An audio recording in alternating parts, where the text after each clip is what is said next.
Então, gente, boa tarde a todos, bem-vindos a mais esse concerto de poesia, que traz uma poesia mineira, né? Uma poesia que vem de Minas. Eu digo que ela vem de Minas, não é necessariamente mineira, né? Tem pouca mineiridade ali, eu acho, ela é mais universal do que, né? Não sei se o Anelito concorda. Eu queria, então, dar as boas-vindas para o Anelito de Oliveira, dizer que o Instituto Estação das Letras agradece, viu, Anelito, a tua participação, junto com a revista Malar Margens, que é a nossa parceira dos concertos de poesia, tá?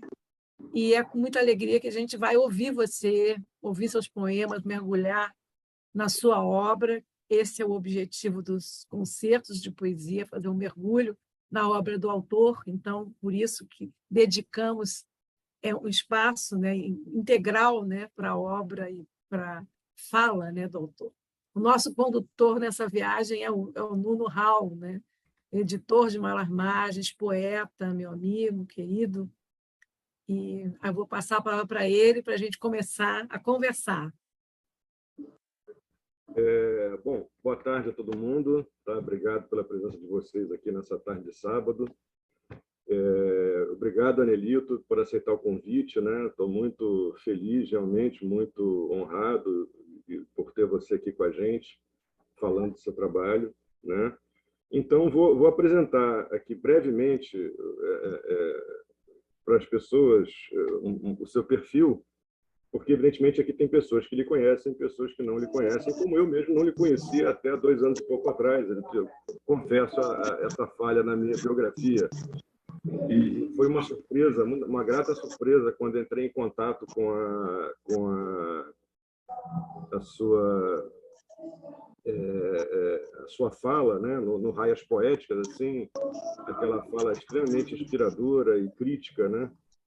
Mas, enfim, vamos ao que interessa. O Anelito, nascido em 1970, publicou, além de inúmeros trabalhos de criação e crítica no Brasil exterior, o livro Poema Lama, de 2000, está aqui.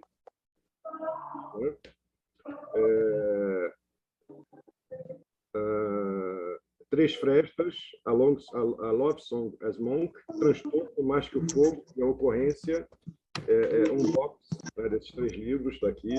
São poemas que vão desde a década de 90 até os anos 2000. Né? Volumes da série Acontecimentos Criativos, aparecidos em 2012, todos pela Auroboy Edições. A Aurora das Dobras, de 2013, está aqui.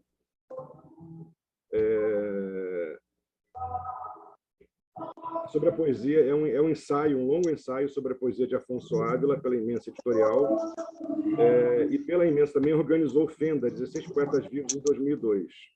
Né? E, recentemente, ele lançou esse livro, que eu recomendo vivamente a todos, está recém-lançado, O Desgraçado Senhor Humano e Outros Poemas Anticínicos, né? Onde há poemas, além dos outros também, mas, assim, por ser um lançamento, há poemas de uma profundidade, de uma beleza ímpar, sem nenhum favor ao Anelito. Bom, Anelito, vamos lá. A gente tem algumas coincidências de percurso, assim, é muito curioso a gente ver, quando a gente encontra alguém tão, assim, que a gente nunca teve contato, né? Mas que as tramas da história, com H maiúsculo, fazem com que a gente tenha coincidências, assim, muito interessantes. Então, eu gostaria que você falasse da sua aproximação da poesia, do seu trajeto na poesia, como é que você se aproximou, e que você, nessa fala, você comentasse o fato desses 3 trabalhos, né, que são Transtorno, Mais que o Fogo e a Ocorrência, só terem vindo à luz em 2012, embora se tratem de poemas escritos a partir de 1993. Claro, boa tarde a todas e todos. que aqui nos acompanham. Boa tarde a Nuno, Suzana, Alexandre, que aparece aqui, grandão.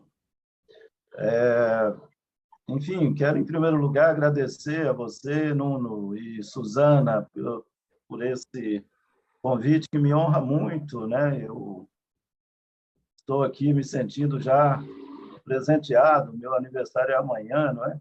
Então, para mim já é um presente.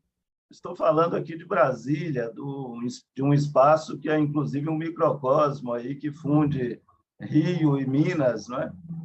Que é um bar cultural, assim, com um espírito mineiro, não é? Um espírito de Minas, aí, de Drummond. E aí, mas só que pertence exatamente a um carioca, não é? Joel de Oliveira, sambeiro também, e é ele que está aqui hoje nos recepcionando para este que é, na verdade, será hoje à noite, o lançamento, digamos que desoficial, né? Aqui na cidade das oficialidades, não é? O lançamento desoficial deste novo trabalho, O Desgraçado Senhor Humano e Outros Poemas Anticínicos, que acontece hoje aqui no bar Feitiço das Artes, que já se chamou, inclusive, Feitiço Mineiro, não é? Então, temos aqui ao fundo do concerto, não é? Como não poderia deixar de ser, samba, não é? Samba bem, digamos, o samba que nos traduz, não é? Da velha guarda. Enfim,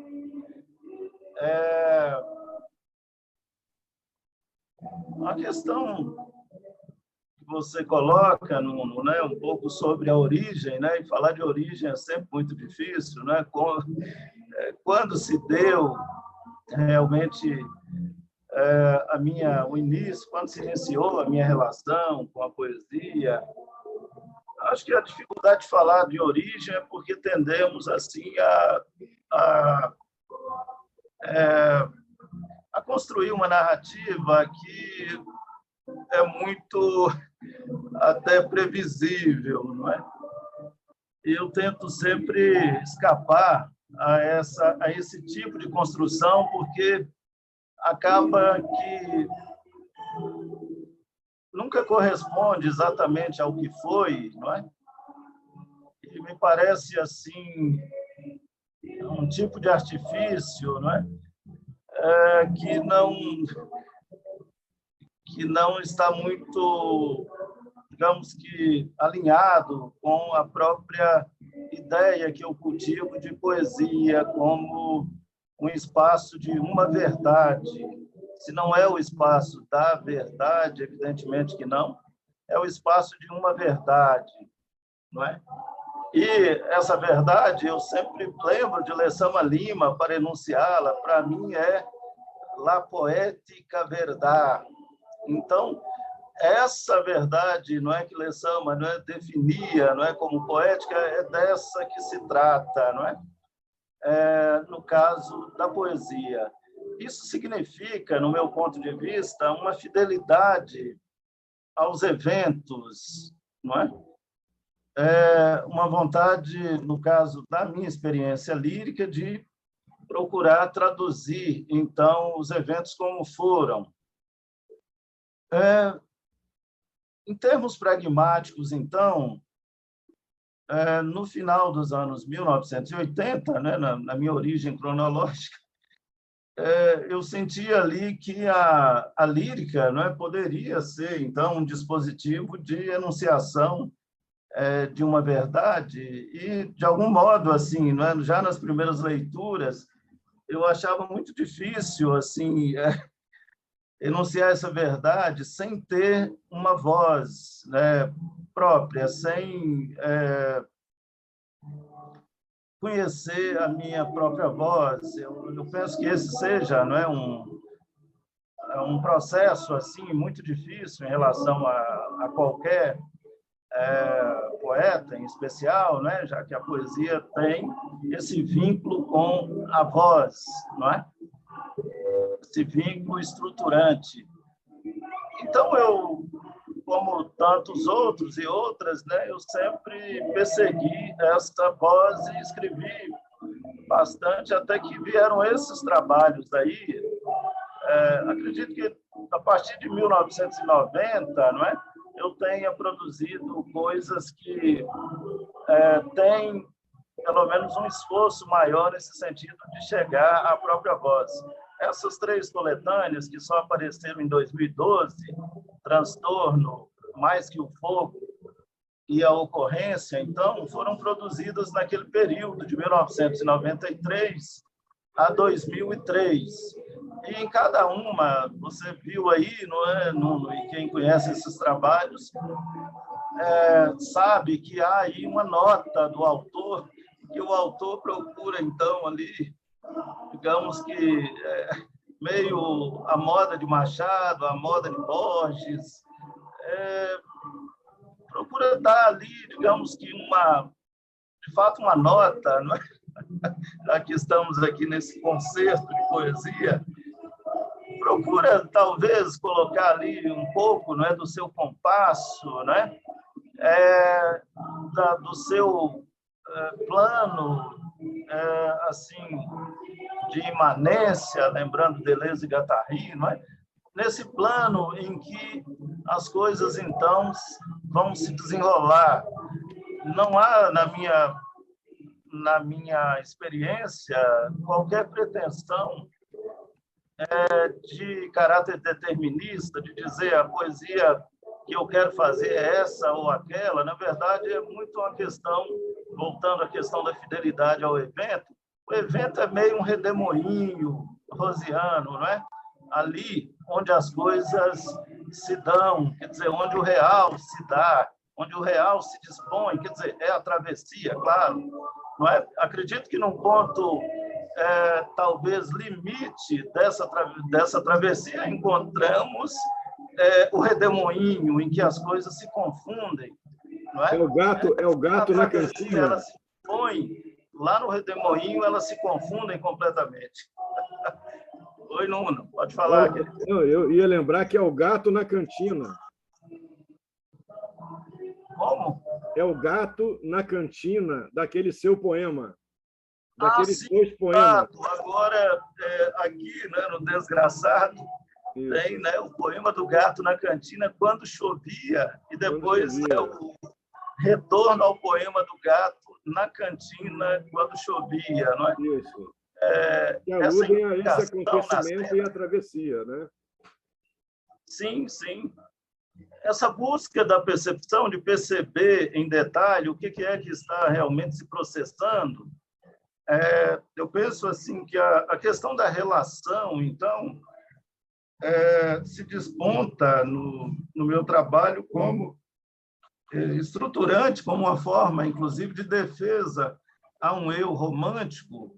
Acho que todos nós que, enfim, né, começamos todos nós que estamos, de algum modo, vinculados ao contemporâneo e fazendo um recorte de contemporâneo mais, digamos que, sintético, né? Pensemos assim, o contemporâneo da segunda metade do século XX, não é? Para cá. Então, é claro que poéticas como a de João Cabral, no Brasil, e a de outros poetas, né, situados nos Estados Unidos, na Europa, nos marcaram muito. Não é? Eu penso, por exemplo, que uma poética como a de Paul Valéry, não é, me marcou bastante na língua francesa, e a poética de Jorge Guillén, na língua espanhola, também me marcou bastante. Essas poéticas, a de Otávio Paz, claro, no México, essas poéticas que primam, sem dúvida, por uma busca da lucidez extrema, uma busca extrema de lucidez, e acabam por tocar a vertigem, não é? Dentro dessa dialética lucidez e vertigem, tão bem trabalhada por Maria Esther Maciel no livro sobre Otávio Paz, não é? As vertigens da lucidez, não é?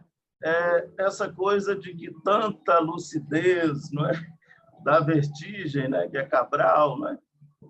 De fato, é algo que nos marca quase que espontaneamente. Então, assim, não reivindico, não poderia reivindicar para mim esse tipo de relação com o objeto, a relação tal como se dispõe o meu trabalho entre sujeito e objeto, é uma relação atravessada por um desejo de lucidez e num tempo que é cada vez mais confuso, que é cada vez mais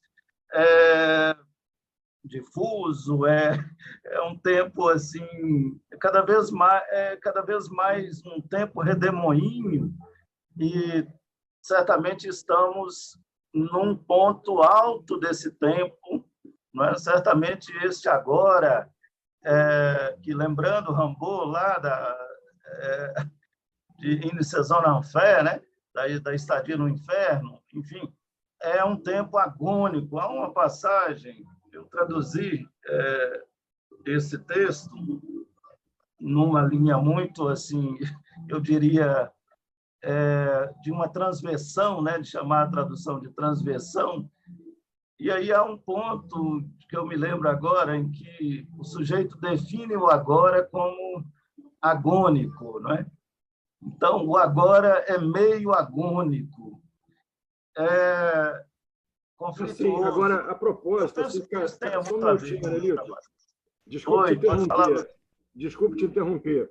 Pode falar. Justamente você tocou num ponto que me remete fundamentalmente àqueles 7 retratos difusos de Mário de Andrade.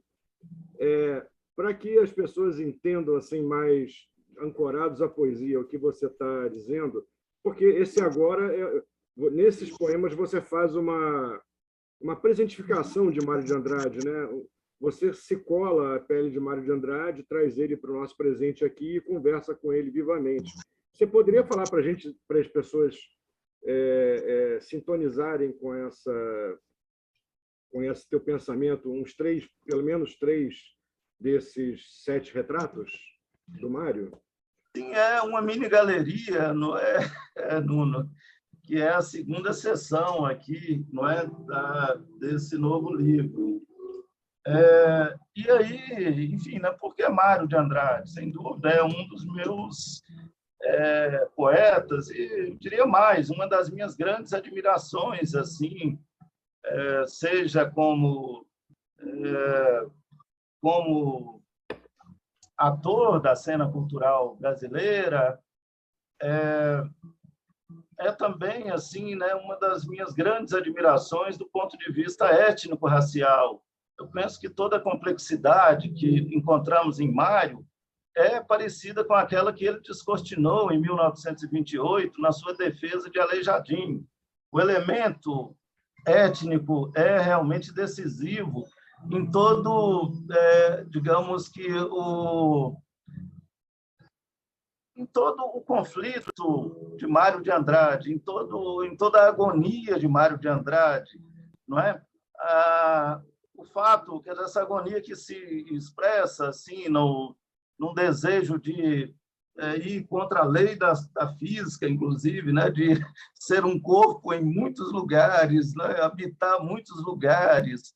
Ou seja, o meu encontro com Mário de Andrade aos 16 anos, assim, com as poesias completas, realmente foi decisivo na minha trajetória. E um aspecto que eu admiro muito em Mário de Andrade, na lírica especialmente, é o caráter irresolvido da forma. É como, não é, nós vemos em Mário de Andrade um tipo de forma que nunca chega à perfeição, de tal modo que precisamos, sim, aceitar que o inacabado ali é o acabamento maior. Então, eu, pensando nesse Mário, que também foi um grande crítico de arte, enfim, além de ter sido um grande crítico de música, historiador, de música. Enfim, Mário, do Baile das Quatro Artes. Enfim, eu escrevi essa série, 7 retratos difusos, em que, através, então, do homem e da obra, através dessa complexidade que é o senhor Mário de Andrade,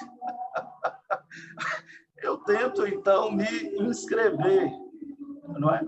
Ou seja, aqui contar com o Mário como um personagem que vai, de algum modo, assim, me permitir trazer a minha experiência à tona, né? A minha experiência histórica, e de tal modo que o que eu procuro aqui é exatamente, então, retratar o irretratável, não é?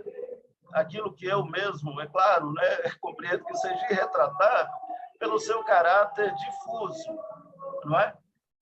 Eu leio, então, um dos poemas para ilustrar essa fala.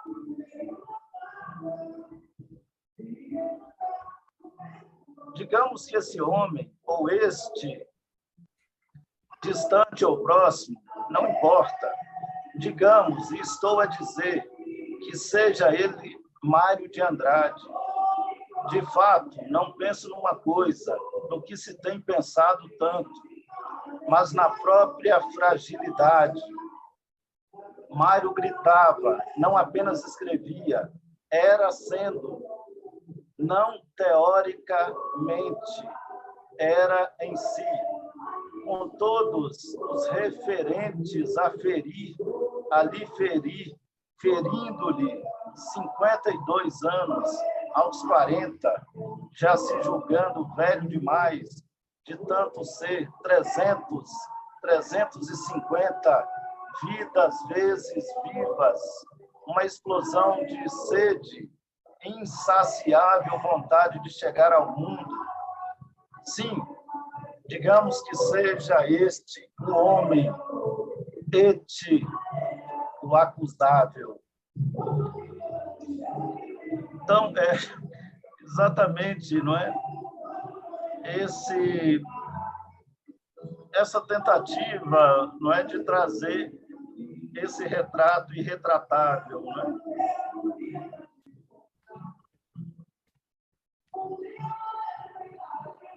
Mas, a meu pedido, você leria o 1 e o 2 da série?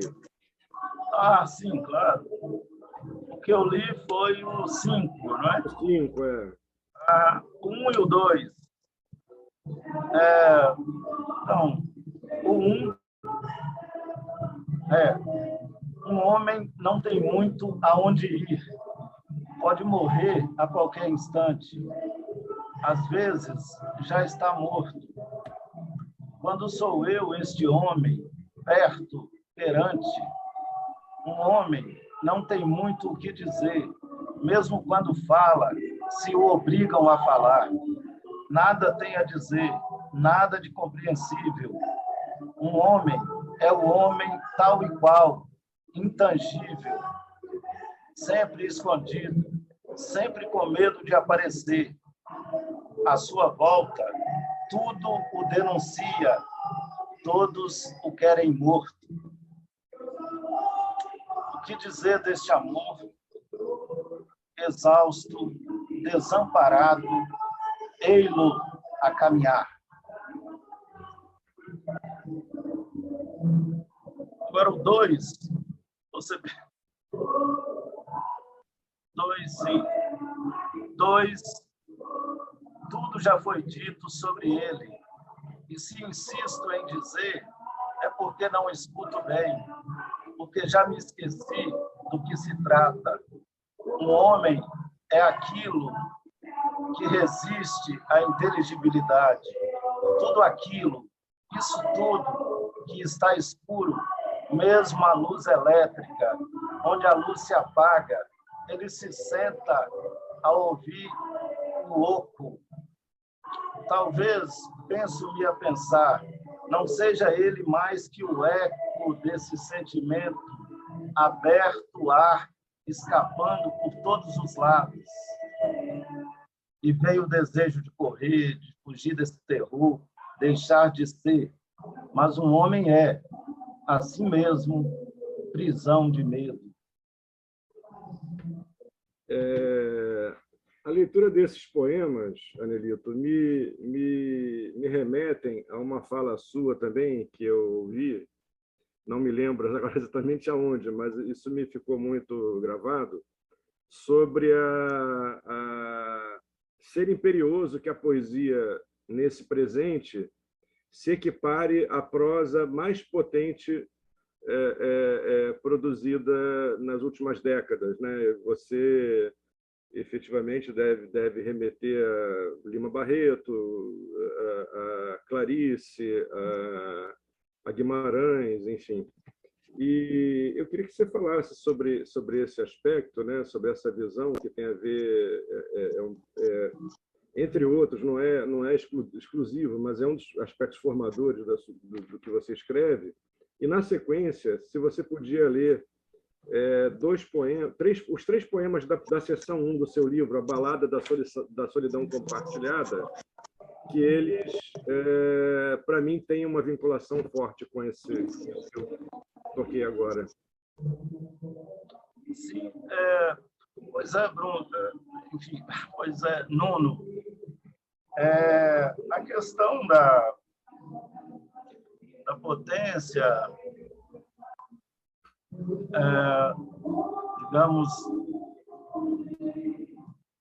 da potência do ato de criação, não é?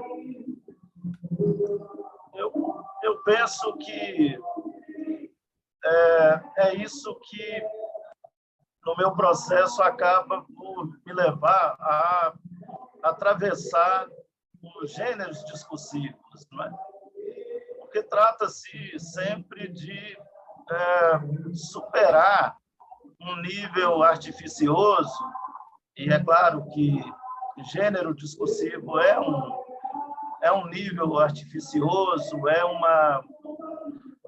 modo de disciplinar os textos e que tem uma importância didática inegável, não é?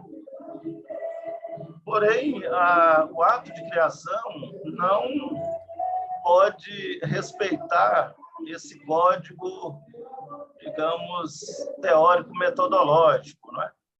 Na verdade, para mim, não importa, nunca me importou muito nesse ato de criação, nunca me importaram os rótulos, né? Se isso é poesia ou se isso é prosa.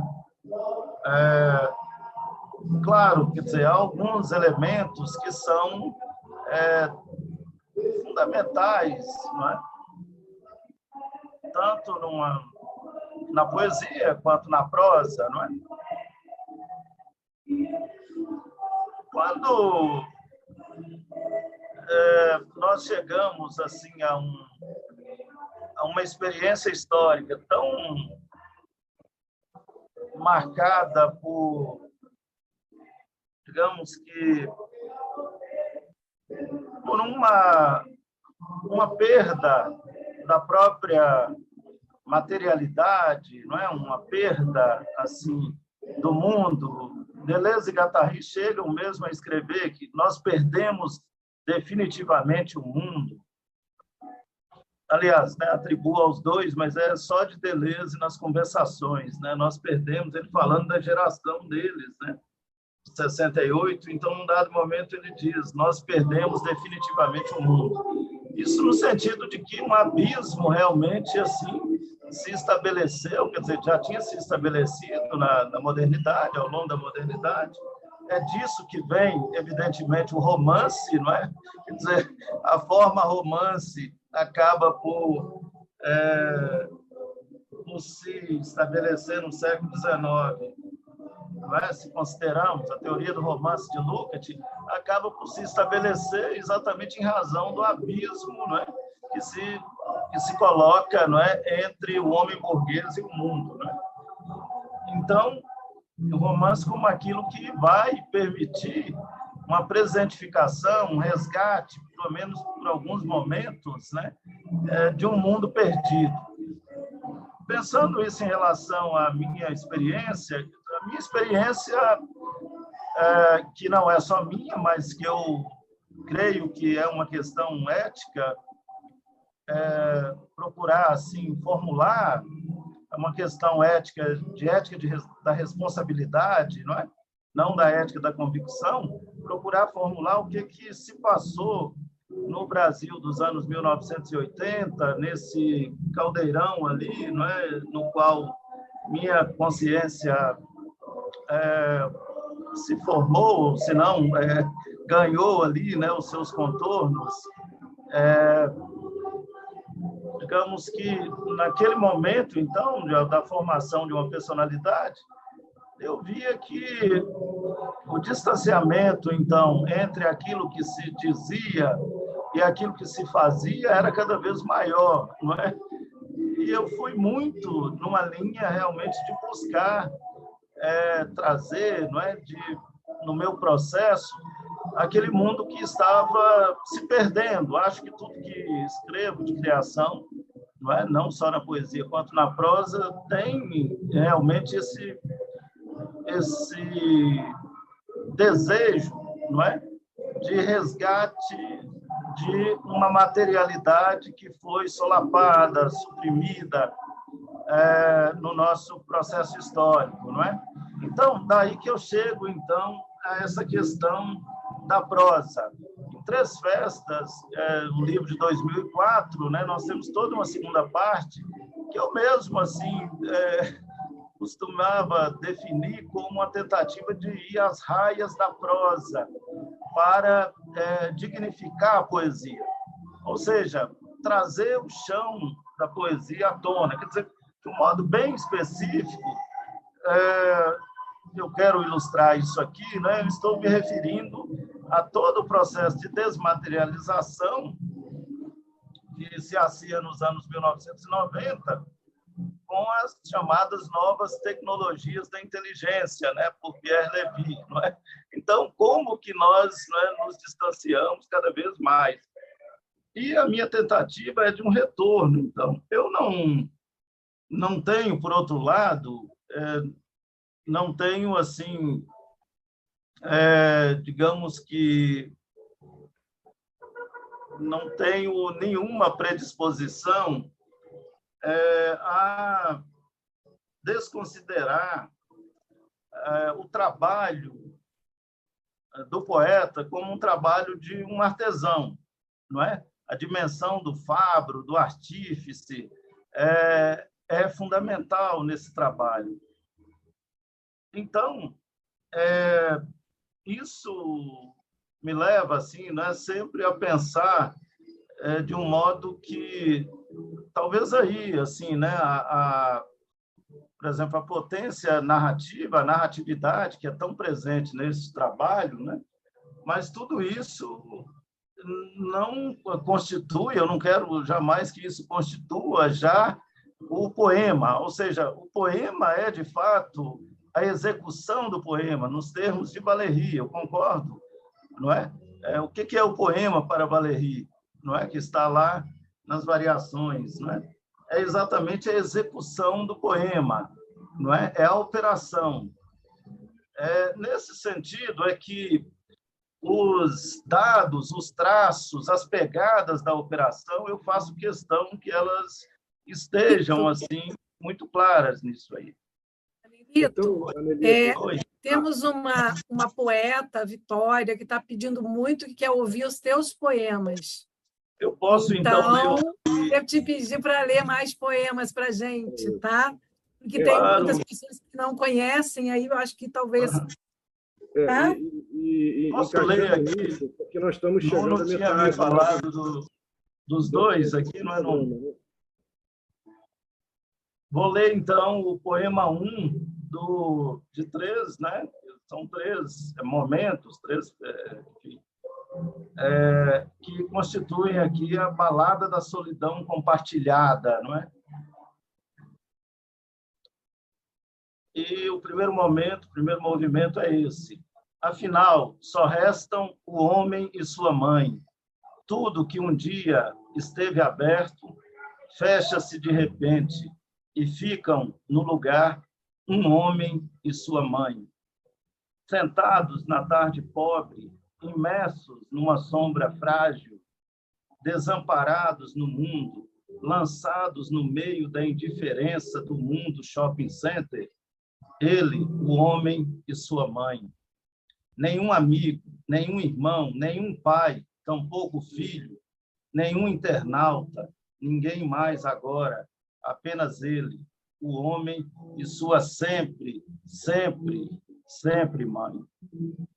Entre os dois, sussurra a força simples de todas as fraquezas, o sentido indestrutível das coisas mais modestas, quase imperceptíveis. Entre os dois, reluz tudo que não precisa ter razão para existir, que existe porque existe, que é suficiente em si mesmo. O segundo movimento desse poema é: afinal, só restam o homem e sua mãe. No fim, aquele que veio e aquela que o estava esperando. Aquele mesmo que não veio e aquela mesma que ficou ali esperançosa. Aquele que continua vindo a cada instante, a pé, de ônibus, de bicicleta, de trem, de navio, de carro, de avião, no pensamento. E aquela que o espera ainda com a mais sincera alegria, a cada instante. Os dois que sempre estiveram na iminência de se encontrar e se desencontrando nas esquinas de uma mesma cidade, sempre construída e destruída à sua volta. Definitivamente encerrados no mesmo gueto, ei-los encontrados agora. Os dois, o homem e sua mãe, solitários na estação que sempre foi sua vida viandante, com seus pertences sem valor de troca, eles mesmos. Se me permitem, então, leio o terceiro e o último movimento deste poema. Eles mesmos, duas faces de uma mesma verdade, o homem e sua mãe, quedam sem saber para onde ir, com a certeza de que não há mais caminho. Sozinhos, no deserto infinito da vida, o homem e sua mãe sabem o que foi a vida, o que é o mundo, como são as coisas, as pessoas, e que nada foi, seria ou será um dia diferente do que é, apesar da luta, do sofrimento, da morte. E só lhes resta contemplar o mútuo entardecer. O homem e sua mãe não têm dúvida de que quase nada mais é possível, de que todas as possibilidades estão agora fadadas à impossibilidade e que viver alcança algum sentido apenas nesse silêncio vivo que se interpõe entre os dois numa tarde qualquer, de um lugar qualquer, que já não é mais a casa de ninguém. Nesse caminho, Anelito, tem logo um pouco depois no livro, tem um poema que eu acho fantástico também, chamado Autobibliografia. Você poderia falar para a gente? Cara, pois é, Nuno. Essa coisa assim, né, de escrever para não morrer, né? Que não deixa de ter algo assim de um lugar comum, não deixa de ter algo de, digamos, de convencional, mas eu penso que a questão da obra de arte em geral, a questão da literatura, não é exatamente assim, apenas de ficar produzindo novidades, não é? Há coisas que realmente assim são fundamentais, não é? Que dizem respeito à experiência humana em geral. E esse poema, então, traz isso, assim, não é?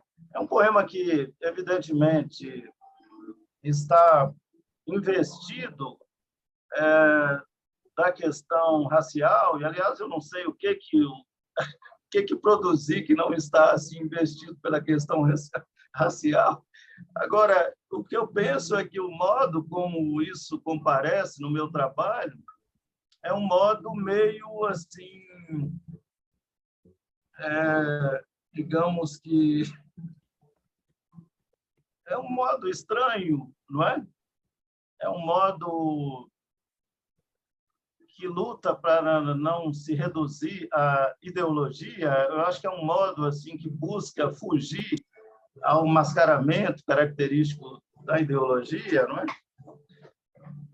Então, esse poema eu leio para que possamos conversar também a respeito dele, tá bom, Nuno? Autobibliografia. A primeira vez em que estive aqui, onde neste momento estou, pensava que qualquer um não poderia entrar aqui, que tinha que pagar ingresso. Era negro, era pobre, morava na periferia, era tímido, era negro. Às vezes, é preciso nos contar a nossa própria história para não morrer, ainda que olhava as pessoas, estudantes, funcionários, entrando, e olhava para mim mesmo, como me olhavam. Pensava neles, pensando em quem era eu. Era negro, era pobre, morava na periferia, era tímido, era negro. E significou muito estar aqui. Significou o começo de uma descoberta, um caminho. Às vezes, é preciso nos contar a nossa própria história para não morrer, ainda que agora, aqui em cima, numa mesa da sala, depois da escada, experimento o desamparo em toda a significação. Pergunto-me, no espanto, se tudo foi para isso. Às vezes, é preciso nos contar nossa própria história para não morrer, ainda que era negro, era pobre, morava na periferia, era tímido, era negro. Muito bonito, muito bonito. E com muitas questões, né? E com um poema que nos levanta diversos deslocamentos que a gente vive, né? Deslocamentos específicos, deslocamentos de ordem mais geral. Acho que todo deslocado se identifica.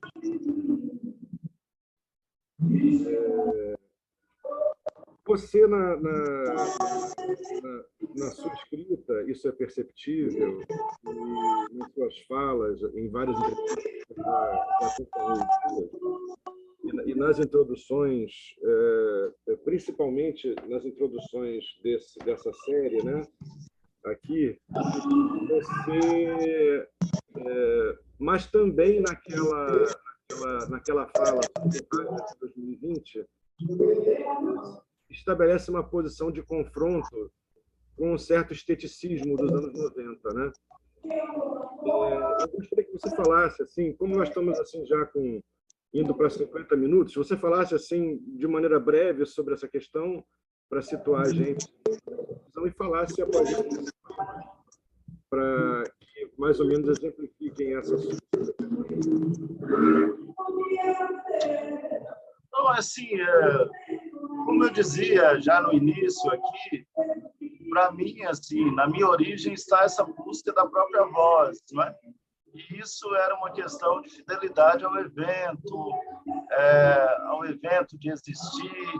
Isso tinha a ver, então, com um desejo de não produzir literatura apenas por uma questão, digamos, apenas como jogo de conveniência. Eu queria e ainda quero, não é, a literatura como algo mais do que isso, né? Então, não era realmente para aparecer, talvez fosse até muito mais para desaparecer do que para aparecer, não é? E, portanto... Aqui está livre. Só um segundo, por favor. Então, duas pernas, você está usando uma e a outra que não está usando. Um segundo, por favor.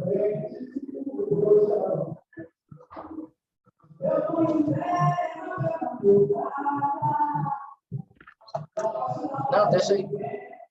Deixa aí, é só me dar.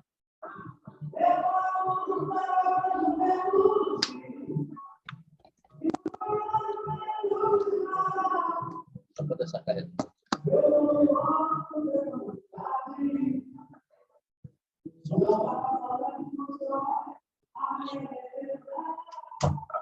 Tá, desculpem o intervalo aqui. Então, tá. Aí, no que eu pensava era exatamente nisso. Isso me levou assim, a compreender que o esteticismo acaba por nos, digamos que, nos levar a uma ideia de arte, de literatura, né? Que é uma ideia muito facesca, não é? Que é uma ideia que acaba por suprimir autor, no limite, né? Vai chegar a questão da morte do autor, lá de Barthes, né? E aí, assim, né? O meu projeto, né? Acaba sendo esse mesmo de ir numa linha que percebe o estético para além do esteticismo. Estético como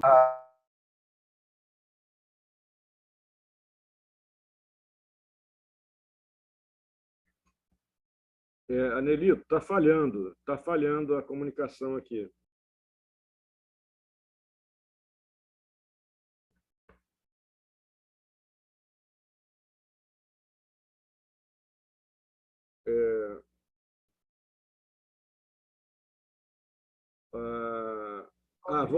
Voltou. Oi, Nuno. Tinha mutado aí a sua transmissão. Sim. Você não ouviu a minha resposta? O final dela, não. Não, pois é o que eu digo que é preciso não confundir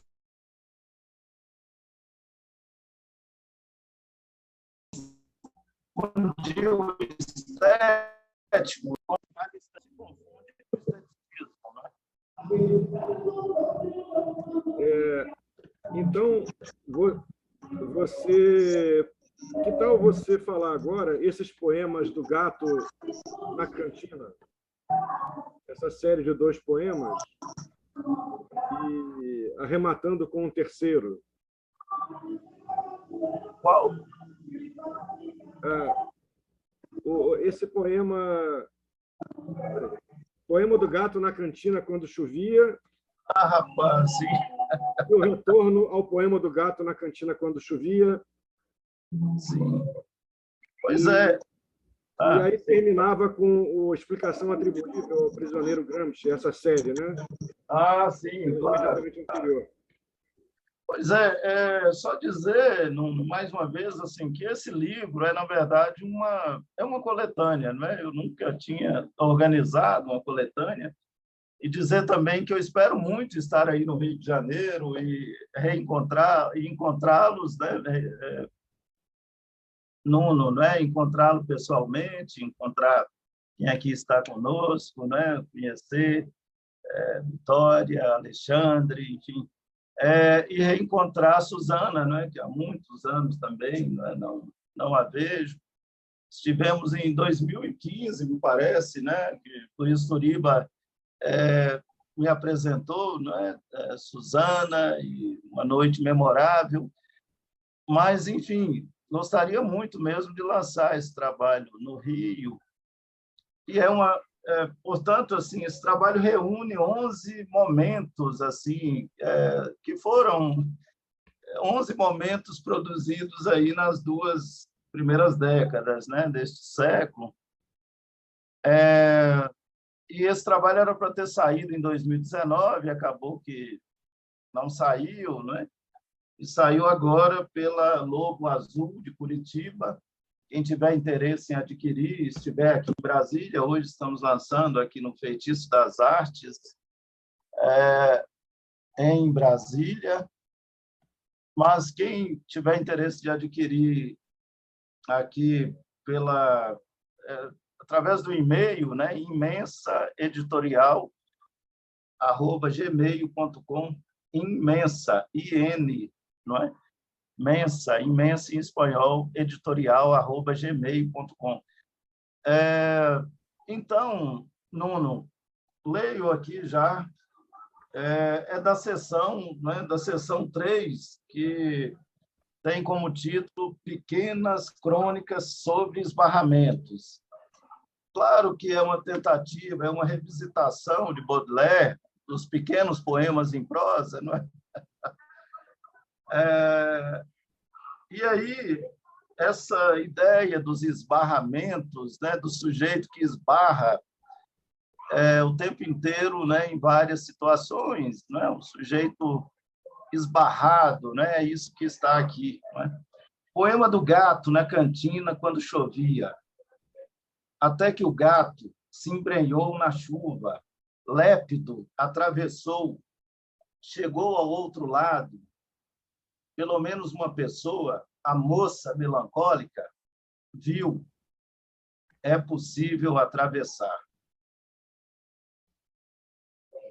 Ao final, então, dessa série aqui, nós temos o retorno ao poema do gato na cantina quando chovia, não é? Então, devo voltar a este tema. Difícil, não se trata do que parece.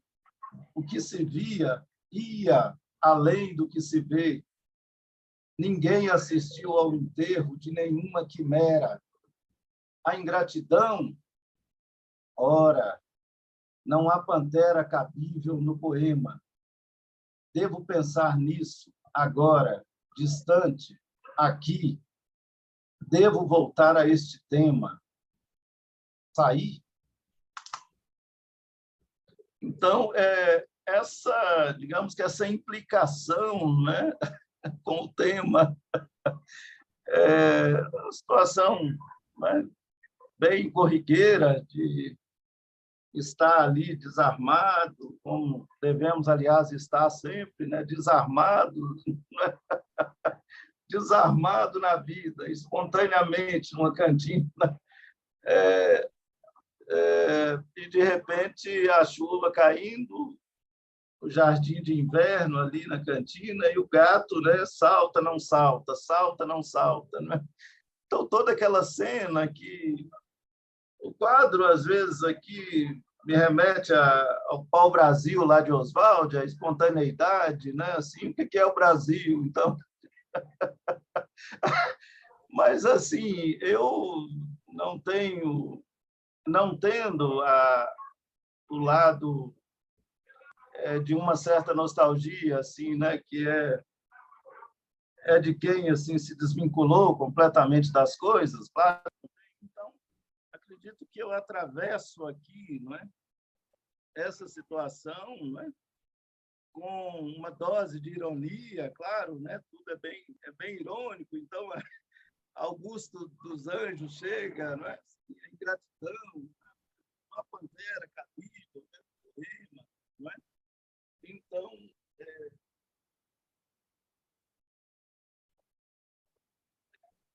mais um. Ô, Nuno, então eu leio aqui, sem mais delongas, eu leio aquele que é um dos... Anelito, ficou baixo o som. Desejo, pelo menos assim, de que o possível leitor... Anelito? Tá me ouvindo? o som ficou baixo. Alô? No nosso jogo, assim, de algum modo. E aí, um poema que está aqui, né, nessa série, Explicação Atribuível ao Prisioneiro Antônio Gramsci, e que acabou por ser reproduzido aqui também, né, na contracapa, e enfim, né, uma referência realmente desse trabalho, que é um trabalho assim com um escopo dialógico e também dialético, né, muito intenso, não é? Mas eu diria que no sentido dialético é bem irônico, porque também concordo com Lessama Lima quando Lessama diz que o poeta não é dialético, não é? Significa o seguinte: não devemos buscar a tese e a antítese no poema. O poema é paradoxal exatamente por ser uma síntese, não é, desprovida dos outros elementos da operação dialética. Nesse sentido que Lessama está dizendo, né, que tudo está dentro do poema. O poema é monádico, o poema é único e relativo, não é? O poema é a areia que comporta o areal, né, imagem de Leibniz, né, sobre a mônada, não é? Então, vejamos que a explicação atribuível ao prisioneiro Antônio Gramsci, que quer, sim, ironicamente, pensar a poesia como coisa comunista, e me apraz muito, né, exatamente isso, o comunismo como um impossível e o poema como uma metáfora, então, comunista, não é? Escrevo esses cadernos porque não tenho aonde ir. Escrevo essas cartas por não ter ido, porque não vou mesmo, porque não posso ir. Escrevo esse desespero terno porque sei que definitivamente estou aqui.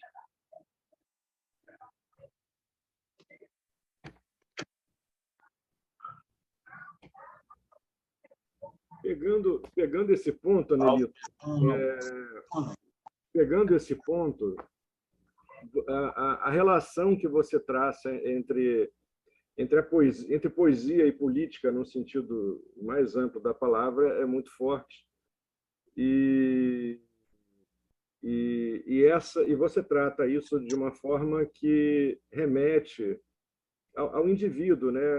Ao pequeno indivíduo no contato áspero com a vida, né? Esse embate do pequeno indivíduo com a vida, ele está presente em vários de seus poemas, desde os anos 90 ali até hoje, né? Então, eu queria que você falasse um pouco sobre essa relação mais profunda sua da poesia com os aspectos políticos da existência e lesse para a gente depois a elegia para Wilson Bueno, que é um dos poemas em que isso se materializa, do meu ponto de vista. Sim. Pois é, Bruno, você me convida a voltar aos debates, tantos que as conversas tão prazerosas sempre, né, que tivemos ali, tantos, né, poetas, né, naqueles anos 1990.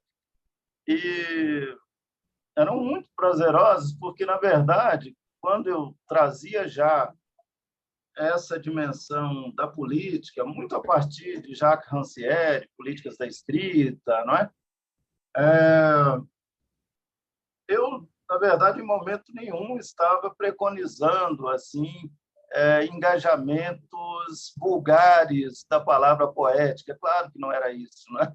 Eu não estava reeditando violões de rua, claro que não era isso, né? Mas eu estava assim tentando assim nos provocar naquela escalada neoliberal, né? Com todos os seus ingredientes, né? E o consumismo, né? Era um deles, né?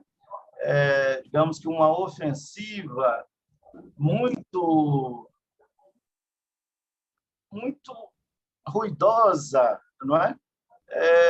Que ia no sentido assim de configurar o mundo como um grande shopping center, né? Então, nos debates por toda parte, eu sempre colocava essa questão da vida, ou seja, na verdade, assim, havia algo de pessoal, mas, antes de mais nada, havia algo de coletivo. Não era realmente nenhum interesse da minha parte, assim, não era nenhum vitimismo da minha parte, não é? Então, assim, trazer a discussão sobre a vida, e naquela época ainda não tinha saído Homo Sacer, de Agamben, não é? Trazendo de volta a complexidade do bios, pensando a questão da diferença que os gregos antigos estabeleciam entre vida nua e vida de qualidade, quer dizer, ainda não tínhamos, né, essa referência, esse debate tão instigante que só depois, né, Agamben traria, não é? Mas o fato é o seguinte, eu realmente compreendia, intuía, não é, de algum modo, que era fundamental, então, trazer a política, não é, a dimensão política à tona, enquanto desarmonia do corpo social, perturbação do corpo social, como Rancière explora, ou seja, dotar a palavra poética de uma desarmonia, não é? Um dos meus ensaios naquele tempo, né, foi, inclusive, em 1996, um ensaio chamado Contestação da Harmonia, que saiu em 1997, no primeiro número da revista Orobó. Então, quando eu revisito as minhas questões dali, eram exatamente já eram uma defesa contra isso que nós passamos a vivenciar de maneira muito rotineira no século XXI, não é?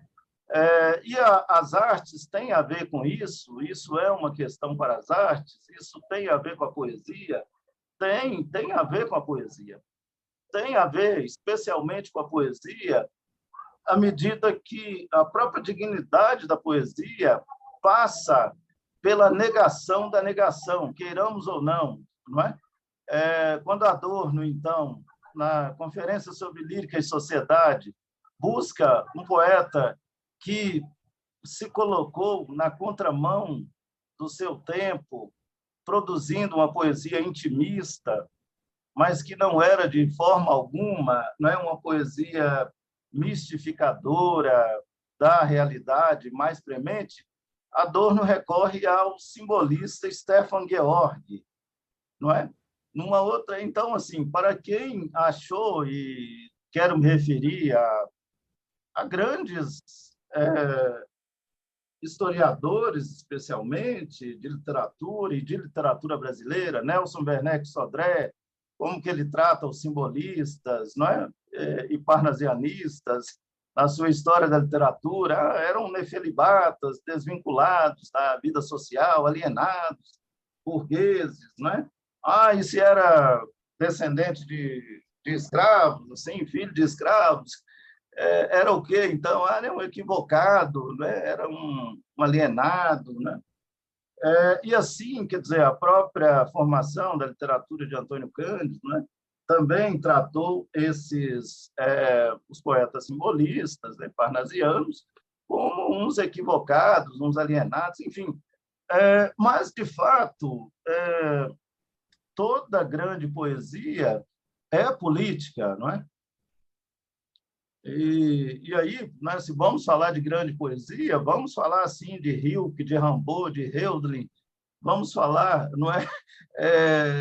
não só daquilo, por exemplo, que em Drummond é muito fácil compreender o dado político na Rosa do Povo, de Drummond, mas o fato é que já lá, não é, em alguma poesia, aquilo ali era política de alta qualidade. Quer dizer, aquilo ali era palavra política, palavra poética em alta voltagem política, não é? Ou seja, então, é isso que me enfim, né, que me chamava a atenção, e isso passava, evidentemente, né, por quebrar também uma relação que era muito comum, né, e é muito comum ainda, que é aquela de poeta ler só poesia. Então, como a minha formação foi muito e continua sendo, não dou jamais assim por encerrada, a minha formação é um processo, é um fluxo, né?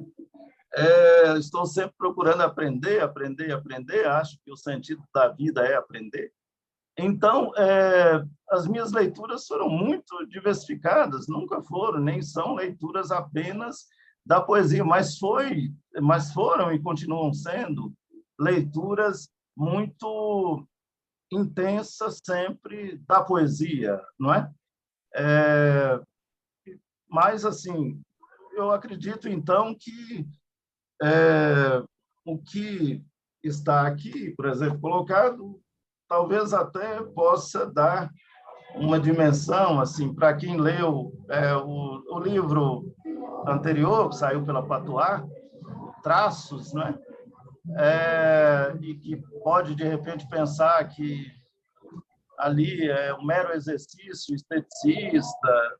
Não, na verdade, não é isso. Aqui, talvez a luz, né, do que está aqui fique mais compreensível, né? Mas eu acho que eu me estendi. Você falava também de um outro poema, é isso?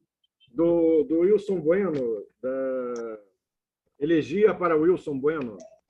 Ah, sim.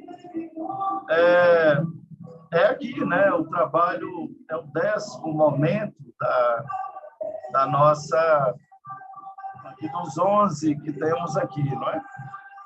Agora, como o tempo já está um pouco, é um poema longo, não é?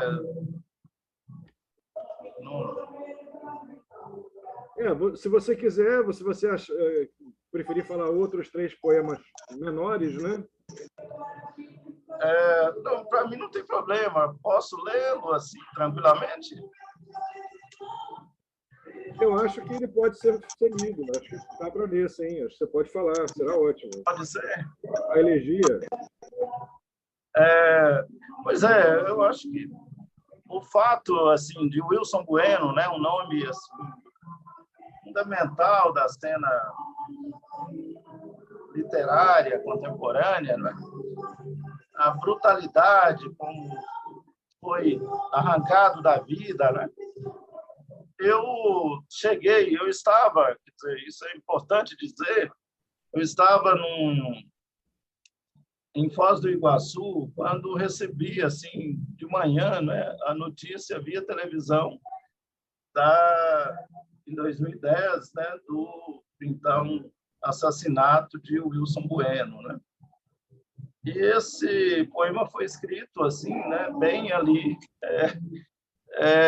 diante daquele impacto. Eu me lembro que depois eu fui escrevendo aí, inclusive passando por Curitiba, pelo Rio, e o poema acabou lá em Belo Horizonte. Elegia para o Wilson Bueno. Assim se mata um homem com uma facada no pescoço. Assim se mata um homem com uma facada bem no pescoço, exemplarmente, estrategicamente. Assim se mata um homem, a traição por trás, bem de perto, de um modo certeiro, de uma vez. Assim se mata um homem na sua própria casa, na sua sala, no seu mundo particular, lá, onde podia ser tudo. Assim se mata um homem, para que todos saibam depois, muito tempo depois, para que um irmão o encontre, para que ninguém possa salvá-lo, para que um irmão possa se encontrar com o terror e se despedaçar, para que todos saibam que ninguém está seguro neste mundo, para que todos saibam que a casa é parte do mundo, mas, enfim, para que todos, ingênuos, cínicos, trouxas, saibam, no seio da classe média brasileira, que país é este. Mata-se um homem como se mata um bicho, de um modo selvagem, Mata-se não mais um homem, mas um homem outro, não um homem outro a mais, mas um dos últimos homens outros num tempo de desumanizações, como prova da desumanização cotidiana. Por isso mesmo, mata-se um homem como se mata um porco. Mata-se um homem assim, com uma facada na garganta, para que o jorro de sangue corra pela face e se confunda com as lágrimas, para que, como água de represa agora aberta, desrepresada, agora em fúria escorra e inunde, corra a terra toda de realidade, da realidade dos realistas, da estúpida realidade dos realistas, capitalistas, racistas, machistas, para o triunfo dessa insuportável realidade. Mata-se um homem que resistia à realidade, que desobedecia à realidade, que desrealizava a realidade.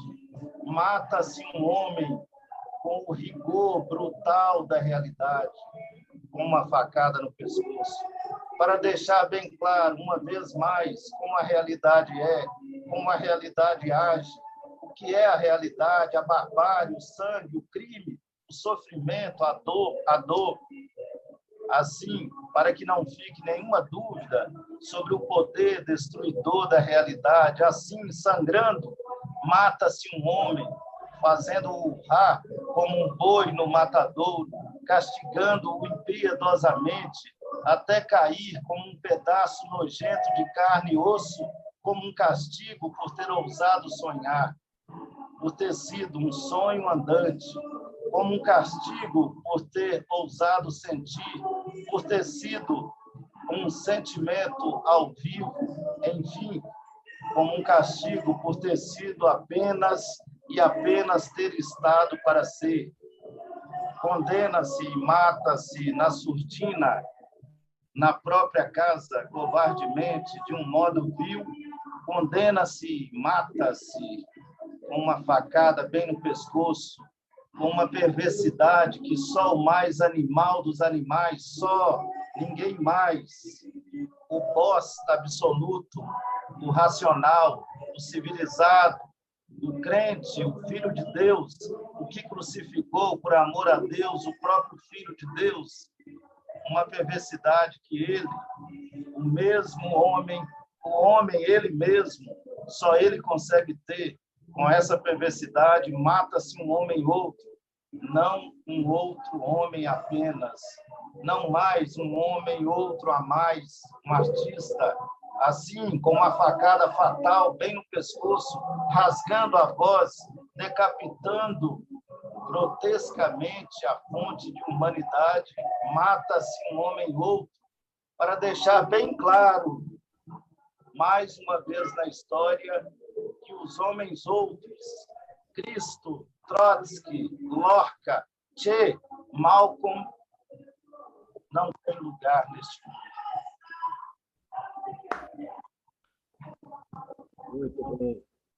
Obrigado, Nuno. Obrigado, Suzana, Maria, Alice, Alexandre, Perdão. Oi, Nuno. Nós estamos nos encaminhando aqui para o final do concerto. Concerto barroco, não é?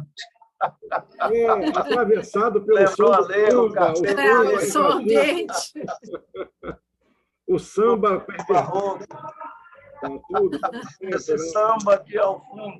Que nasceu lá nas lavouras da Bahia, né? E veio para o Rio, se implantou, e agora está em Brasília. Verdade. O Luciano, ele colocou, para fechar, então, eu queria colocar a pergunta que o Luciano de Castro fez aqui no chat, e eu queria que você respondesse, fizesse algumas considerações finais e falasse, para encerrar, 3 poemas à sua escolha, né? Enfim, Então, para trazer a questão do Luciano, ele disse: na literatura de Machado, a questão humana sempre esteve à frente da questão racial, o que é diferente em Lima Barreto. Que pensa você a respeito da opção pessoal do autor negro em desenvolver o seu fazer literário?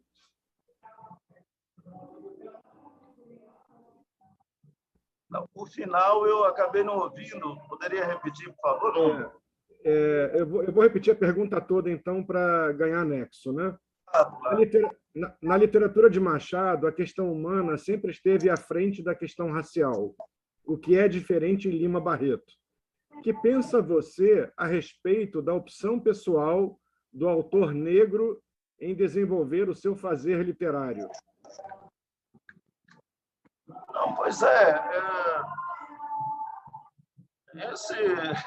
esse paralelo que é bem assim frequente, não é? Entre autores negros, e aí em especial Lima e Machado, muitas vezes vem também outros paralelos, né? Machado e Cruz e Souza. Eu penso o seguinte, que são, né, em primeiro lugar, autores com uma relação com o tempo e o espaço diferente, não é? Machado, não é, mais velho que Lima Barreto, não gosto dessa palavra velho, mais experiente, não é? Machado que viu, não é, assim, tanta coisa, não é? E com critério, tanta coisa em termos da sociedade brasileira daquele tempo. Machado, então, assim, tem um processo, é claro, né, de formação da sua personalidade, antes de mais nada, né, e especialmente, claro, da sua formação como escritor, um processo que é muito, digamos que, marcado, né, por uma complexidade que é diferente da de Lima Barreto, não é? Qual era a complexidade de Machado, assim, num país que, na juventude dele, ainda não é? Era um país nos anos 1830, 40, 50, né? Um longo momento ali de vigência do romantismo, né? Da escravidão, enfim, do império, não é?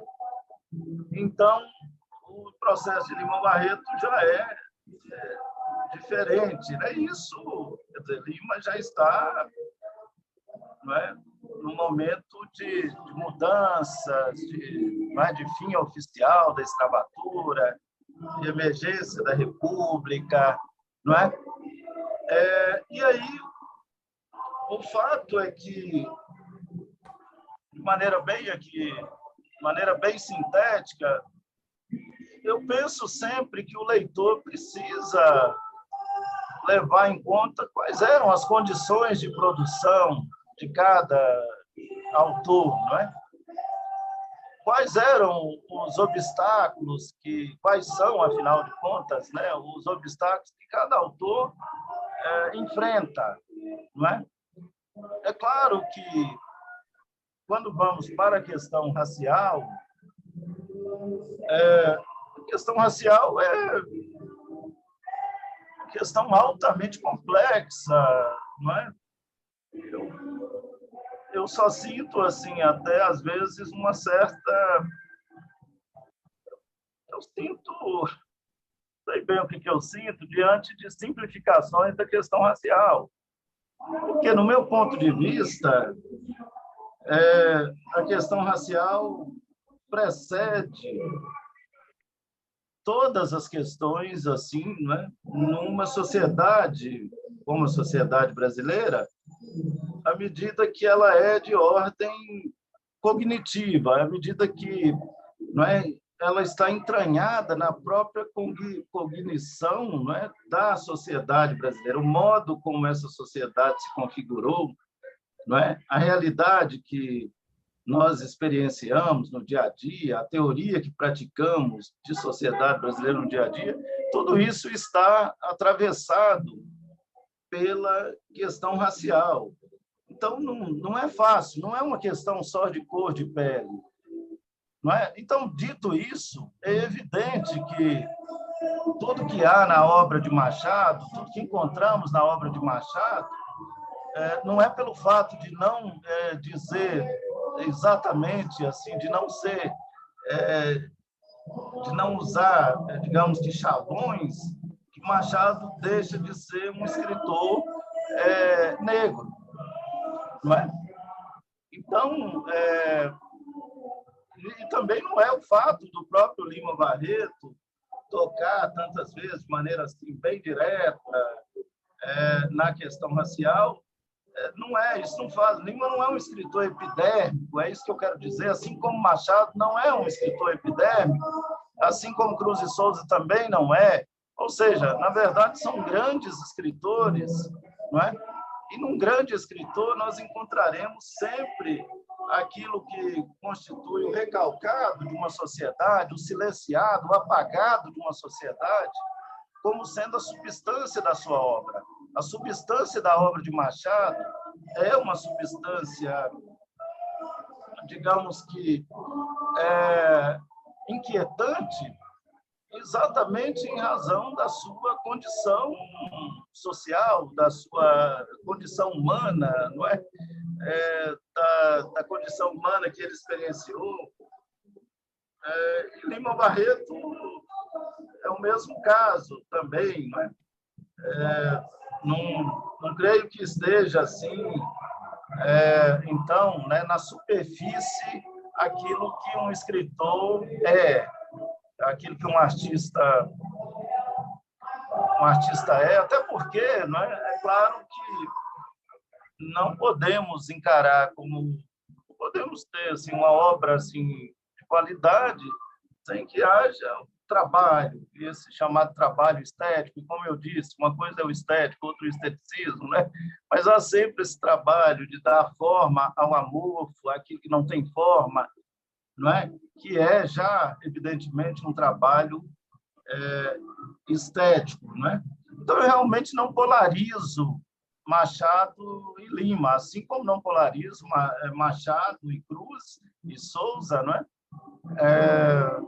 Não vejo por aí, não é? Acho que não é, por exemplo, se eu colocasse aqui qualquer referência à questão racial, não é isso que faria desse livro, não é isso que escreveria nesse livro a potência da questão racial, a questão, os embates relacionados à questão racial. Quer dizer, acho que tudo isso está aqui como potência, e isso não depende nem da minha fotografia, digamos, então, né, na orelha, né? Isso é desnecessário. Elito, deixa eu te falar uma coisa. Eu vou falar um poema seu, claro. Até porque o que te pediram é uma coisa quase impossível.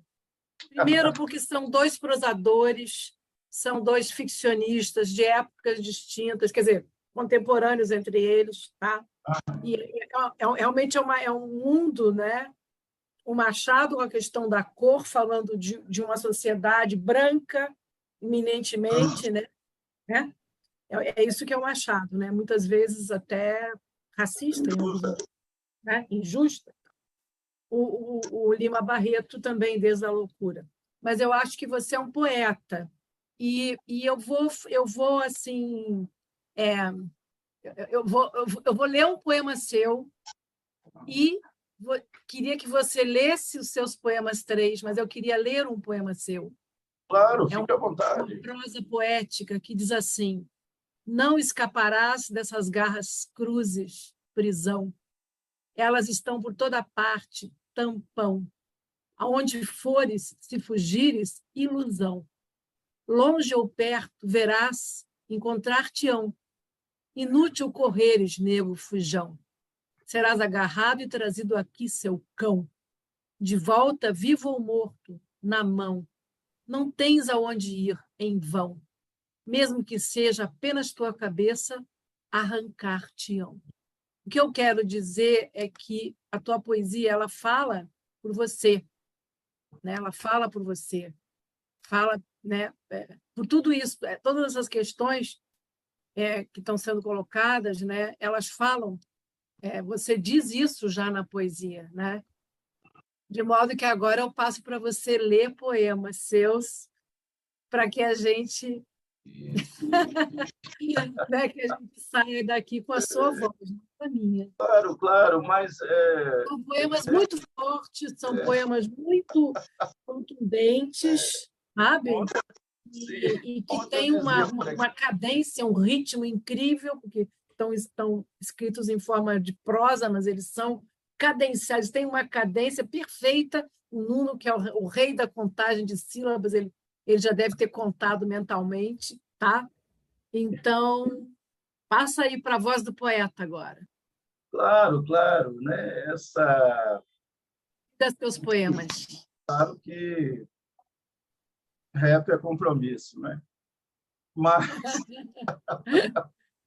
deixa eu vou escolher aqui, então, 3 poemas mais breves, né?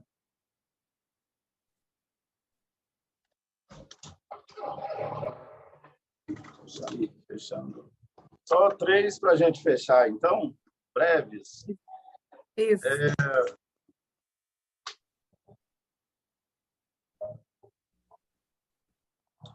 Primeiro é dos antagonismos da consciência testemunhal. Pensava no tempo e cuspia. Agora, faminto, tudo devora. Pensava que tempo era história. Pensava que tudo era lá fora. Pensava na carniça e cuspia. Agora, cansado, apenas pensa nas pós-verdades convenientes.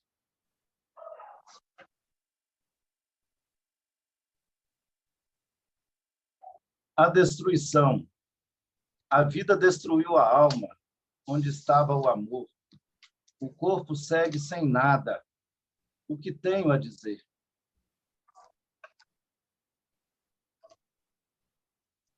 E, finalmente,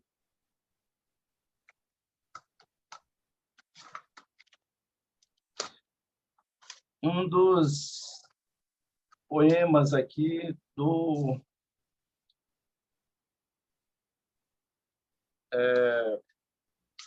de uma série, a série 11 aqui, chamada Café Porto, que é um poema que se chama Eu, Lima Barreto, A Muralha. Eles, leão, tião, boi, nunca chegaram ao mundo, que nunca se abriu para eles. Eles estiveram fora do mundo. Eu quis entrar no mundo, eu quero entrar no mundo e tenho, desde sempre, a ideia do mundo como uma grande muralha. O mundo é tudo aquilo que não se abre para que eu possa entrar. O mundo é um obstáculo ao meu estar no mundo. E nunca estive no mundo, nunca estive no mundo. Pensar no mundo, para mim, é pensar na injustiça, especialmente. O sentido do mundo é a injustiça. Que me importam, por isso mesmo, as vozes do mundo, as vozes que se impõem como vozes do mundo, as vozes dos donos do mundo. É isso. Nuno, muito obrigado, não é? Obrigado, Suzana, Nuno, Alexandre, todo mundo que está ou passou, ou passará por aqui, por esse concerto barroco. Fico muito lisonjeado. Eu queria pedir licença para... Eu vou imitar a Suzana e vou falar um poema seu que eu gosto muito, e gosto tanto que eu usei ele como material de uma das aulas, digamos assim, entre aspas, da oficina de poesia que eu dou, né? porque ele fala justamente da questão da comunicação, da impossibilidade da comunicação, do real, do irreal, enfim. Não vou explicar o poema. O poema chama-se Primeira Carta. Os correios estavam fechados naquela tarde, ou estavam fechados naquela manhã, ainda era antes de 12 horas no país, com o mesmo sol decidido. Alguém devia começar uma carta assim, tocando na dificuldade real de se escrever uma carta. Cartas, atualmente. Todos veem as portas de aço dos correios. É real, fechadas. Mais real ainda. O real é assim, coisa de aço, fechamento. E alguém lá fora, sem direito a entrar, esbarrado na impossibilidade, com um envelope na mão. Irreal? É isso.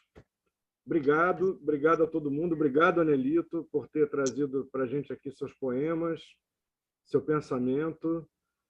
Obrigado ao Instituto Estação das Letras, né, por esse espaço de concerto maravilhoso, onde a gente pode trazer uma diversidade de vozes, né, sempre muito grande, como já fizemos até agora e continuaremos aí por um bom tempo. E é isso. Suzana, queira então, por favor, fazer o encerramento. Um beijo a todo mundo. Obrigado. Obrigado, Nuno, novamente. Eu muitas vezes escuto um poeta falando sobre a sua poesia e, às vezes, eu penso que não há nada mais que explique melhor a poesia do que, quer dizer, qualquer poesia, do que o texto do próprio poeta, né? Então, quando eu estava aqui ouvindo você, né, e a gente vê, né, que você tem esse conhecimento de que tem uma formação literária muito sólida, né? Mas nada do que esses teóricos dizem, nada do que os filósofos dizem, traduz, por exemplo, esse poema que o Nuno acabou de ler, ou esse que eu li, ou os outros, né? Quer dizer, a força da poesia, ela se impõe, né? Então, assim, Anelito, queria te agradecer, né, essa tarde. Como é que você falou que foi uma... Como é? Foi um... Como é? Concerto barroco. Concerto barroco, né? Um concerto com esse fundo musical. Tá? Aqui, né? Inovou aqui, eu vou sugerir até agora para o Nuno que tenha um fundo musical daqui por diante. De Brasília. Então, queria te agradecer muito, tá? A colaboração aqui com o IEL, tá? E poder trazer seu poema, desejar que esse teu livro, que acaba de ser lançado, né? O desgraçado, né? Senhor, né? Humano, Senhor humano. Senhor humano, né? Que é realmente uma... Né? Que na verdade, repete muita coisa que você veio lendo, né? Quando você diz...